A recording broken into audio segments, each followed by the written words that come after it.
Welcome to the Afrolit Digital Den, the virtual book club that celebrates and explores the rich and diverse world of African literature. Join us as we embark on a literary journey, delving into captivating perspectives, thought provoking essays, and powerful voices from the African diaspora.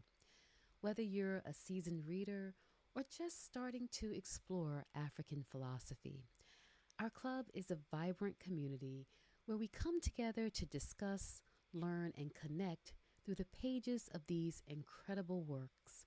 Get ready to dive into a world of captivating African centered history, cultural exploration, and meaningful conversations.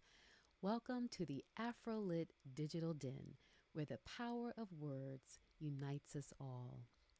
We're going to start with taking a look at Chinwezu's Decolonizing the African Mind.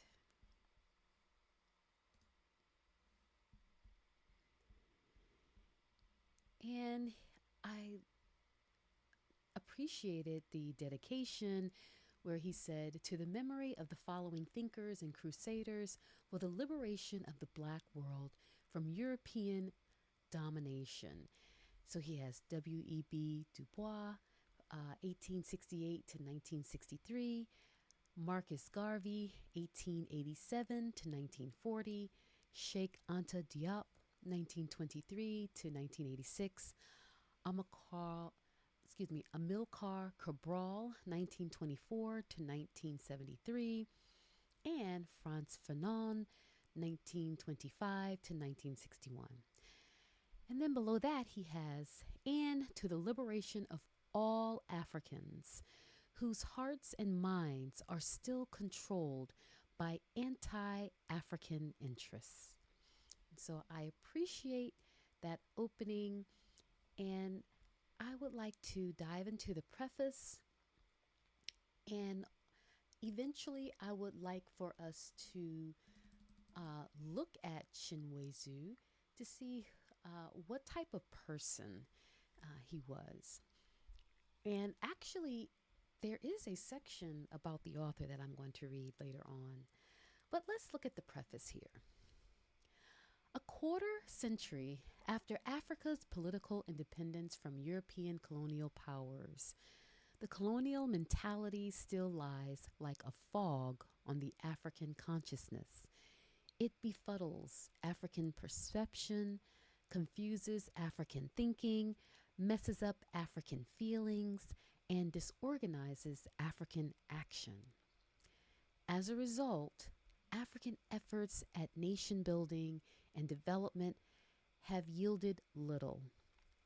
I believe that only when the fog of colonial mentality is burned off will Africa successfully grapple with its absurd and desperate realities. The strategic aim of decolonizing the African mind is the overthrow of the authority which alien traditions, and he is including Arab and European in particular, exercise over Africans. Until that is done, Africans will not regain the autonomous cultural initiative destroyed in the course of 13 centuries by Arab and European invaders, needed for a renaissance of African civilization in industrial mode. These 21 essays are an exercise in cultural head clearing.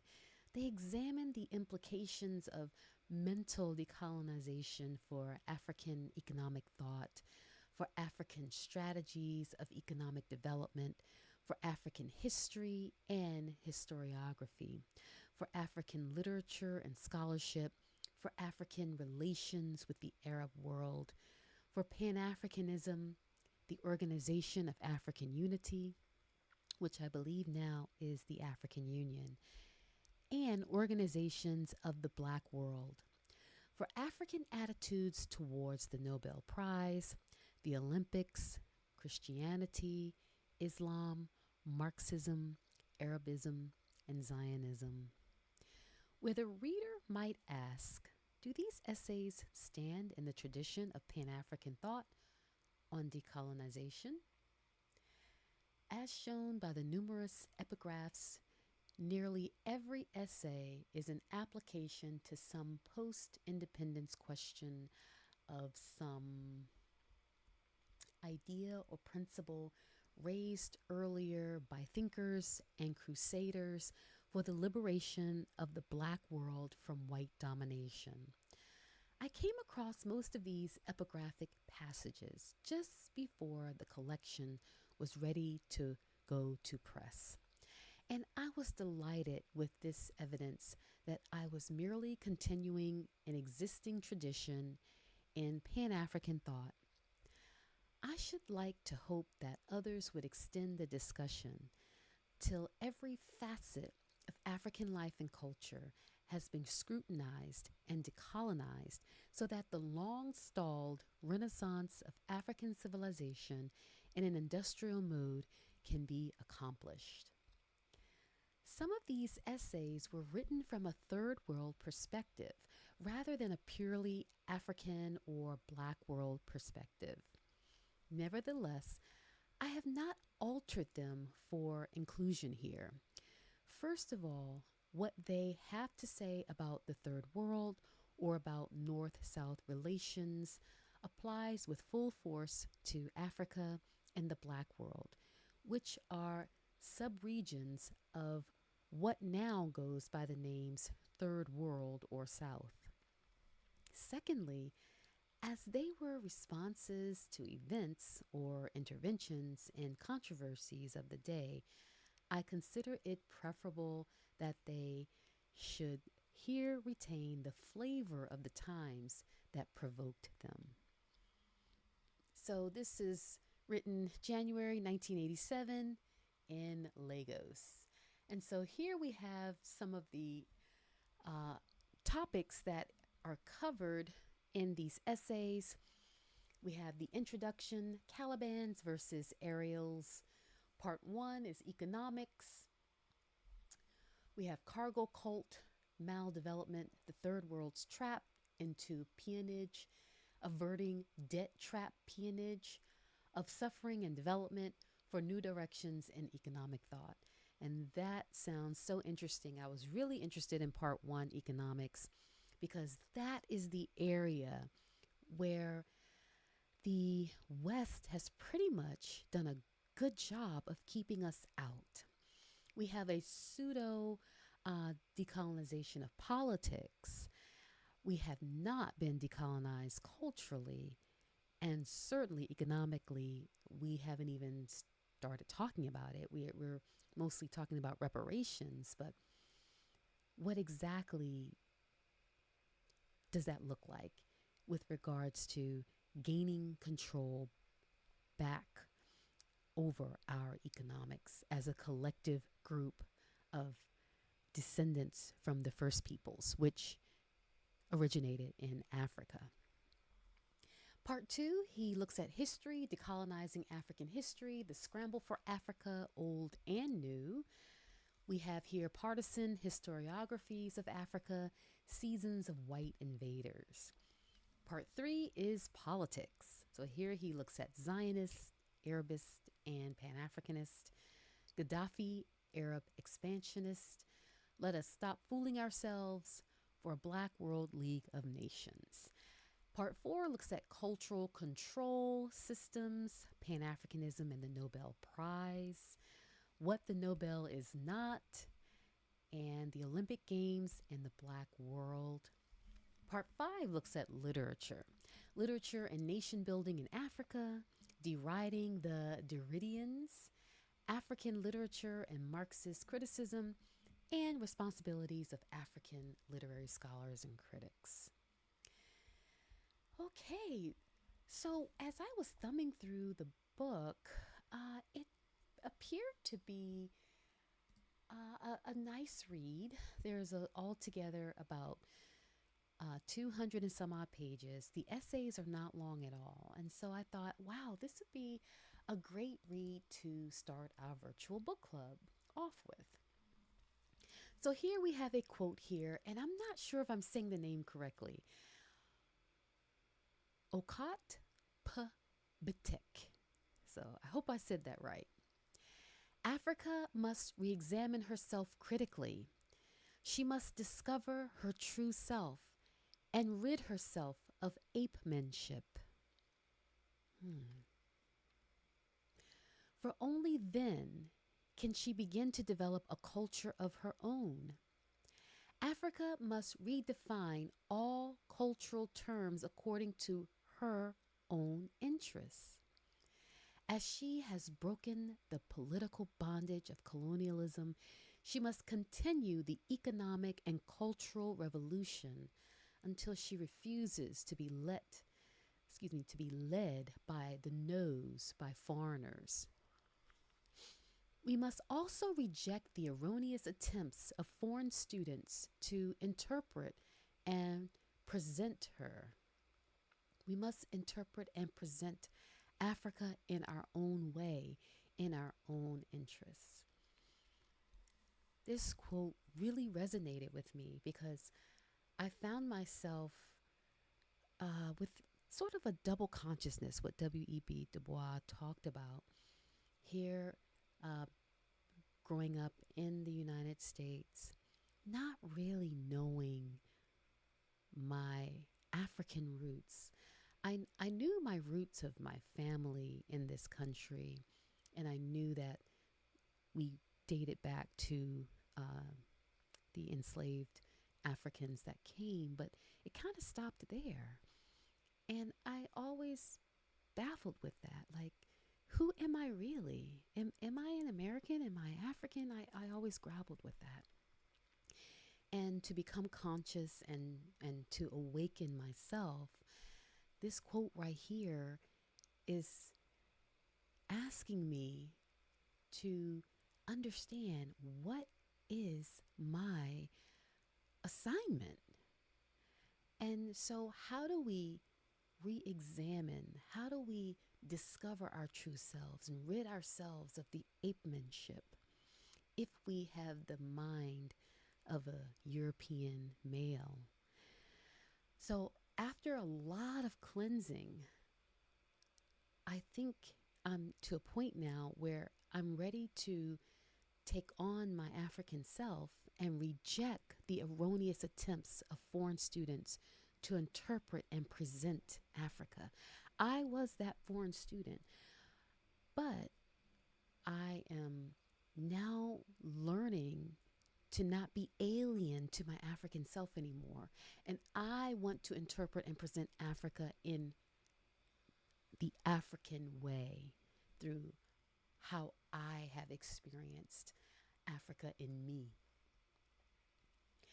So now, the introductions, he opens up with Calibans versus Ariels. And I always, as a reading specialist, teach my students to look certain words up. But a lot of times, the words that we're looking up have present day meanings. The semantics have changed the meaning of the word. And so, what I encourage students to do is let's just read and see if the author gives us the meaning in the sense that he is using this word. And then, if we still aren't clear, then we can look it up. So, we have Calibans versus Ariels. The school teacher considered himself white. In Europe or North America, this school teacher would be seen as a black person. When I laughed at him for considering himself white, he was shocked. I said, "How can you consider yourself white when you are black?" He was angry and said he was brought up that way. His complexion would make the late Egyptian president Anwar Sadat look like a blue-eyed blonde. Okay, so this comes from Munyama Ngarangura, Zimbabwean traveler, reporting from southern Algeria on the BBC in 1986. Okay, and let's see here. And he has here, The experience of colonial domination shows that in the effort to perpetuate exploitation, the colonizer not only creates a system to repress the cultural life of the colonized people, he also provokes and develops the cultural alienation of a part of the population. As a result, a considerable part of the population assimilates the colonizer's mentality. A reconversion of minds, of mental set, is thus indispensable to the true integration of people into the liberation movement. Such reconversion, re Africanization in our case, may take place before the struggle, but it is completed only during the course of the struggle. Hmm. Now, that is a lot to take in here. So, here we have the experience of colonial domination. So, having this experience shows that in the effort to perpetuate exploitation, so to keep it going, the colonizer not only creates a system of repress. Okay, so now we have repress. Okay, so we have oppress and then repress the cultural life of the colonized people. He also provokes and develops the cultural alienation. Look at that. So he provokes it. He wants the oppressed to be alienated. So he provokes it. That is linked to self hate and linked to the manipulation of history and images and language. So that helps with the provocation and develops here the cultural alienation of a part of the population. So, a cultural alienation of a part of the population. That's interesting how he said a part of the population. So, given the whole population, when you look at the segment that is oppressed, then the colonizer provokes and develops the cultural alienation of part of the population. As a result, a considerable part of the population assimilates. And that's what my parents and grandparents and previous grandparents, they tried to do that. They tried to assimilate because we didn't feel like we could go back to the motherland. We didn't know anybody there. We were alienated from it. So we tried our best to assimilate in a society that doesn't want you. So how do you assimilate in a place that doesn't really want you? So we tried to assimilate the colonizer's mentality, a reconversion of minds. So now here I am, I'm trying to reconvert my mind, right? So instead of me thinking my African way, I'm now thinking my colonizer's way. So I now have the mental set of the colonizer.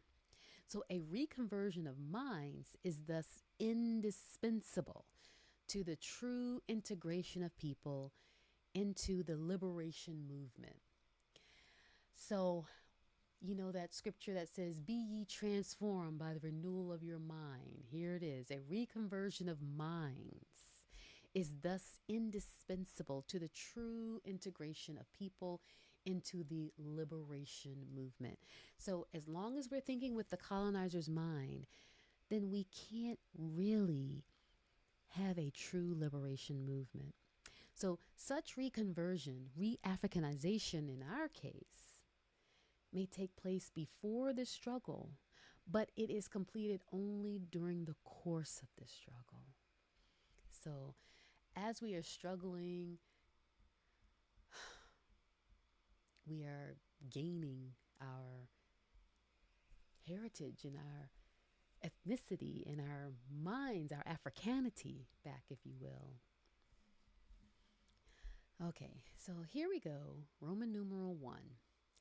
In The Tempest, Shakespeare's parable on colonialism, when Prospero, the ruler of the island, sailed back to his own country, he landed, excuse me, he handed power over his colony to Ariel, his obedient native auxiliary, but not to Caliban, who had fought against his rule. In each third world country, the colonial administrator's mission, like Prospero's, was to conquer, pacify, and rule, and to extract as much wealth as possible for the West. The native auxiliaries of colonialism, the Ariels, were trained to assist this mission wholeheartedly. Anti colonial nationalists, the Calibans of their world, aimed to expel the conquerors, revitalize the nation, and develop its resources for its people. With independence, the Ariels were trained to assist this mission wholeheartedly. I think I skipped a line here. With independence, the Ariels have had to adopt at least parts of the Caliban's program in order to stay in power. But can minds conditioned for the first purpose accomplish the second without re education? Can Ariel carry out Caliban's mission, especially when it requires him to battle his mentor, Prospero? There was once a stuntman who would stand his partner against a board and throw a knife at him, always missing him by a hair's breadth, until his partner's shape was outlined in knife points upon the board. One day, the two quarreled. The stuntman resolved to kill his partner during their next performance. But no matter how he tried, he could not hit him. He kept missing his partner's body by the habitual hair's breadth. His purpose had changed, but the habits of his eye and muscles had not. Even if Ariel were to overcome his ingrained awe and turn on his creator, his conditioning would likewise conspire to defeat his new purpose. For as long as Ariel leads in the third world, Prospero's old world order, whether economic, cultural, political, or informational, will be safe. For the present third world, and he said this part was published in South London, January 1983. That was the asterisk. All right, so he said, for the present third world struggle to succeed, Caliban must press on with his old battle until he routs Prospero's agent Ariel.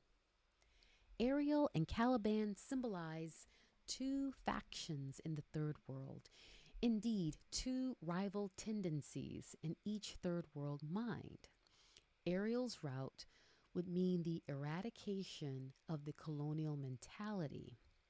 The decolonization of the mind required to accomplish this is a necessary step toward a new world order, which will be more than a refurbished version of the old. Now, when I teach reading to my students, I always tell them that, the first read is just getting the lay of the land. It's just kind of breaking ground.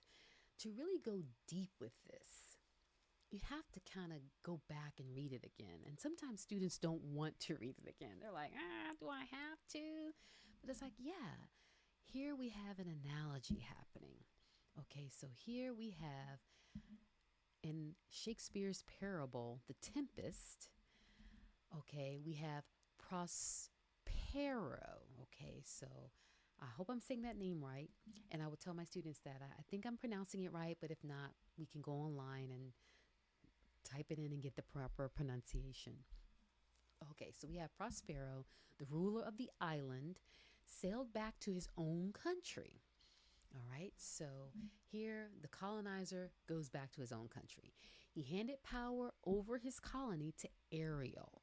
So Ariel is his obedient native auxiliary. Okay, so this is the one that supports the colonizer and is loyal, right? So we have obedient native. So chances are it's an indigenous person that's functioning as the auxiliary for the colonizer, but not Caliban. So here we have Caliban who had fought against his rule. So Caliban are like the resistors, right? We are for freedom. Ariel, on the other hand, is a good little servant here. So, in each third world country, the colonial administrator's mission, like Prospero's, was to conquer, pacify, and rule, right? Okay, so let's highlight that. So, they had to conquer, pacify, and rule, and to extract as much wealth as possible. So, not only did they conquer, pacify is kind of like a part of the seasoning process where I dehumanize you so that way you'll be pacified and I can rule over you and then steal all of your wealth. So the native auxiliaries of colonialism, the Ariels, were trained to assist this mission wholeheartedly. So here the Ariels are like, yeah, I'm for it. And it makes you wonder, were they for it out of fear? Like, were they deep down a Caliban? But because of the fire stick, the weaponry that was used, did they assist the colonizer out of fear? So, anti colonial nationalists, the Calibans of their world, aimed to expel the conquerors, revitalize the nation, and develop its resources for its people. So, these are the freedom fighters, right? With independence, the Ariels have had to adopt at least parts of the Caliban's program. So they're like, okay, the colonizer has left us. We have to get along, right? So they adopted parts. Okay. So, in order to stay in power. But can minds conditioned for the first purpose accomplish the second without re education? I would say no. This is a good question. I would say no. Because if you are loyal and you've been trained to be loyal, and now to become a Caliban, can you really accomplish independence? Expel the conquerors, not just from the land, but from your mind, revitalize the nation and develop its resources for its people without re education? I would say no, but we could see what's going to be said here. Can Ariel carry out Caliban's mission, especially when it requires him to battle his mentor, Prospero? Especially when you fall in love with your mentor? There was once a stuntman, so here he gives that whole analogy of, throwing the knives at the board, and you had this quarrel and you want to get rid of your assistant, but by habit, you just can't. So even if Ariel were to overcome his ingrained awe and turn on his creator, his conditioning will likewise conspire to defeat his new purpose. So we have been conditioned, right? So once our mind is stuck, it will be very hard for us to throw that knife and destroy the colonizer because of the conditioning. For as long as Ariel leads in the third world, Prospero's world order, whether economic, cultural, political, or informational, will be safe as long as Ariels are there. And that has been the complaint for the long time. You're African leaders, you're African leaders. But is some of that as a result of conditioning, right? They've been conditioned.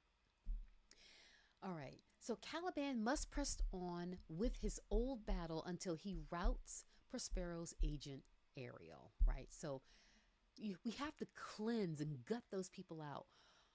And I was an Ariel. I was carrying out my conqueror's plan, right? Until I woke up. So we have to remember that everyone is at a different phase of awakening. So Ariel and Caliban symbolize two factions in the third world, indeed, two rival tendencies in each third world mind. Ariel's route would mean the eradication of the colonial mentality, all right? The decolonization of the mind required to accomplish this is a necessary step toward a new world order, which will be more than a refurbished version of the old. So when you think about Afrofuturism, it's not, in my mind, a refurbished version of what we have. It's like totally revolutionized. It's a real renaissance. Okay, so we're going to stop here. It's been about 30 minutes. I hope you've enjoyed this first reading, and we will continue with part two in our next segment. Thanks for watching.